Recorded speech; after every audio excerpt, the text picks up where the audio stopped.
Visakhapatnam Sri Lanka బీచ్ల్లో beach socks పెట్టేందుకు రాష్ట్ర ప్రభుత్వం 362 జీవో నెంబర్ను విడుదల చేసింది. ఇదే అంశం మీద మనతో మాట్లాడడానికి వైఎస్ఆర్సీపీ మహిళా విభాగం అధ్యక్షురాలు వరది కళ్యాణ్ మేడం, పెద్ద ఎత్తున మహిళల నుండి వ్యతిరేకత వ్యక్తమవుతున్నప్పటికీ కూడా విశాఖపట్నం శ్రీలంక బీచ్ల్లో బార్ అండ్ బీర్లు ఏర్పాటు చేసేందుకు రాష్ట్ర ప్రభుత్వం సిద్ధమైంది. దీన్ని ఏ విధంగా మీరు చూస్తారు? ఇది నిజంగా చాలా దుర్మార్గకరమైన చర్య అండి. ఎందుకంటే అసలు ఈ కూటమి ప్రభుత్వం అధికారంలోకి వచ్చాక మద్యం ఏరులై పారుతూ ఉండే పరిస్థితి, మద్యం మత్తులో మహిళల మీద ఎన్ని అఘాయిత్యాలు జరుగుతున్నాయో మనం రోజు చూస్తూ ఉన్నాం, వింటూ ఉన్నాం. ఇప్పుడు కొత్తగా బీచ్ షాక్స్ పేరుతో విశాఖపట్నం బీచ్లో అలాగే శ్రీలంక బీచ్లో మద్యం షాపులు ఏర్పాటు చేస్తారంట. అంటే ఒక హట్స్ లాగా వేసి అందులో మద్యం విచ్చలవిడిగా అమ్ముతారంట. ఇప్పటికే ఈ కూటమి ప్రభుత్వం అధికారంలోకి వచ్చాక 1,00,000 పైగా బెల్ షాప్స్ ఉన్నాయి. అలాగే మద్యం షాపులను ఎంతగా పెంచేశారో మనం చూసాం. విచ్చలవిడిగా మద్యం దొరుకుతూ ఉండే పరిస్థితి. పెర్మిట్ రూమ్స్కి వీళ్ళు లైసెన్స్ ఇచ్చారు. ఇలాంటి మద్యం అతిగా అవైలబిలిటీ ఉండడం వలన నేరాలు ఎంతగా పెరిగిపోయి మనం చూస్తూ ఉన్నాము. ఈరోజు 3-4 మహిళల మీద హత్యలు కానీ అత్యాచారాలు కానీ జరుగుతున్నాయి. ఈ మద్యము, గంజాయి, డ్రగ్స్కి బానిసై. అలాగే రోజుకి 70 మంది మహిళల మీద అఘాయిత్యాలు జరుగుతూ ఉన్నాయి.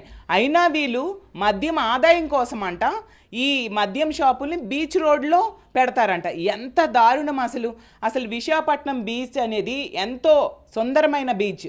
చుట్టుపక్కల ప్రాంతాలు, విశాఖపట్నంలో ఉన్న ప్రజలందరూ కూడా రోజు సాయంత్రం పూట పిల్లల్ని పట్టుకొని వెళ్ళి అక్కడ సేద తీరుతూ ఉండే పరిస్థితి. ఈ బీచ్ రోడ్లో ఎన్నో దేవాలయాలు కూడా ఉన్నాయి.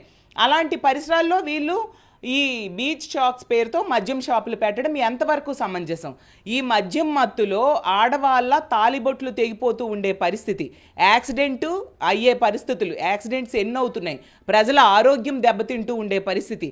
కానీ ఈ కూటమిలో ఉండే వాళ్ళకి, చంద్రబాబు నాయుడు గారికి అవ్వచ్చు, లోకేష్ గారికి అవ్వచ్చు, ఇక్కడ స్థానిక ఎంపీ అయిన భరత్ గారికి, వీళ్ళకి ఏంటంటే ఆదాయమే కనిపిస్తుంది తప్ప ప్రజల మాన ప్రాణాల రక్షణ వీళ్ళకి కనిపించట్లేదు.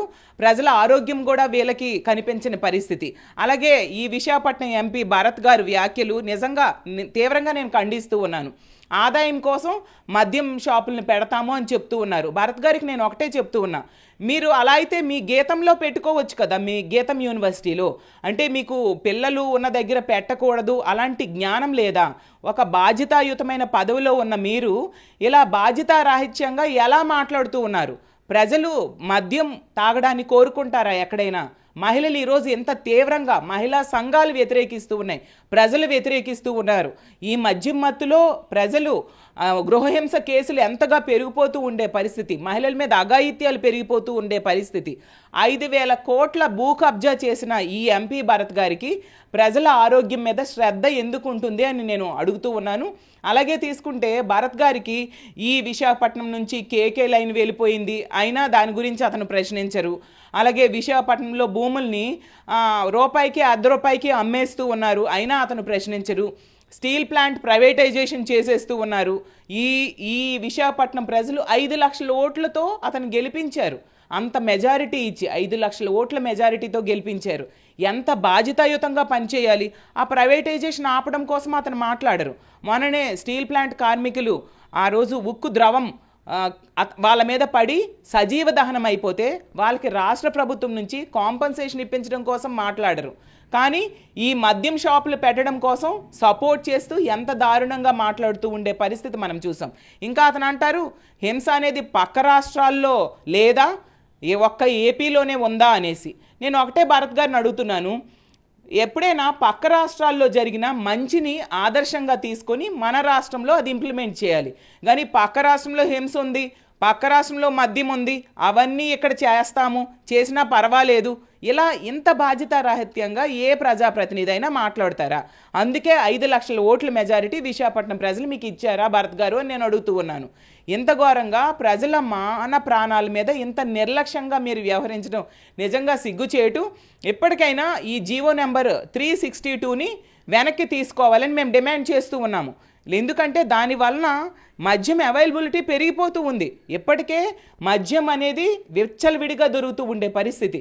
ఇంకా రానున్న రోజుల్లో మీరు చెప్తారు ఏంటి డ్రగ్స్ అవ్వచ్చు లేదా గంజాయి అవ్వచ్చు, ఇవి కూడా షాప్స్ పెట్టి లైసెన్స్ ఇచ్చి అమ్మినా ఆశ్చర్యపోనవసరం లేని పరిస్థితి.